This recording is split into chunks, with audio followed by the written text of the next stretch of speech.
అందరికీ నమస్తే. నేను మీ స్వర్ణ. Welcome back to making with స్వర్ణ.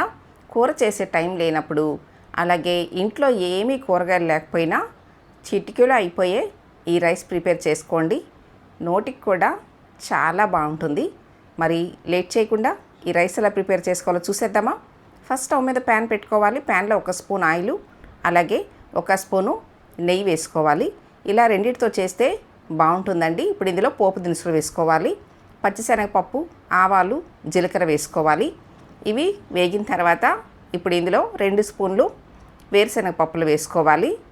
వేరుశనగ పప్పులు కూడా ఈ మాత్రం వేగిన తర్వాత ఇప్పుడు ఇందులో 4 పచ్చిమిర్చి ఇలా మధ్యలోకి కట్ చేసుకుని వేసుకోండి. అలాగే 2 ఎండుమిరపకాయలు వేసుకోవాలి. వేయించేటప్పుడు స్టవ్ మీడియంలో పెట్టుకుని వేయించుకోండి. ఇప్పుడు 2 రెమ్మల కరివేపాకు వేసుకోవాలి. తర్వాత 1 పావు స్పూను అల్లం వెల్లుల్లి పేస్ట్ వేసుకోవాలి. అల్లం వెల్లుల్లి పేస్ట్ పచ్చివాసన పోయేంత వరకు వేయించిన తర్వాత ఇప్పుడు 1½ స్పూను కారం వేసుకోవాలి. మీరు ఇంకా కొంచెం కారం తినాలనుకుంటే 1 స్పూన్ ఎక్స్ట్రా వేసుకోవచ్చండి. చూడండి, ఈ మాత్రం వేయించుకోవాలి. కారం వేసిన తర్వాత ఎక్కువ వేయించకూడదండి.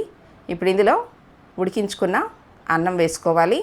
మిగిలిపోయిన అన్నంతో అయినా కానీ ప్రిపేర్ చేసుకోవచ్చండి. నేనైతే వేడన్నంతోనే ప్రిపేర్ చేస్తున్నాను. ఇప్పుడు ఈ రైస్లోకి సాల్ట్ వేసుకోవాలి. నేను 1 స్పూన్ వేస్తున్నానండి. సాల్ట్ అనేది మీ టేస్ట్కి తగ్గట్టుగా వేసుకోవచ్చు. ఇప్పుడు అన్నీ కలిసేలాగా కలిపేసుకోవాలి. చిటికలో చేసేసుకోవచ్చండి. ఇంకా ఈ రైస్లోకి కర్రీ కూడా ఏం అవసరం లేదండి. కొంచెం నిమ్మరసం పిండి ఉల్లిపాయ నంచుకొని తింటే చాలా బాగుంటుంది. ఇప్పుడు కొంచెం సన్నగా తరిగిన కొత్తిమీర వేసుకోవాలి. నేను చూపించిన విధంగా మీరు కూడా తప్పకుండా ఈ తాలింపు అన్నం ట్రై చేసి మీకు ఎలా వచ్చిందో నాకు కామెంట్ చేయండి. చిటికలో రెడీ చేసుకుని నేను చేసి చూపించిన ఈ తాలింపు అన్నం మీకు నచ్చినట్లయితే ఈ వీడియోని తప్పకుండా లైక్ చేయండి.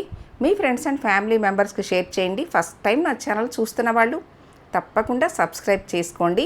మరి ఎన్నో టేస్టీ వెరైటీ హెల్దీ రెసిపీస్ చేసి చూపిస్తానండి. Thanks for watching.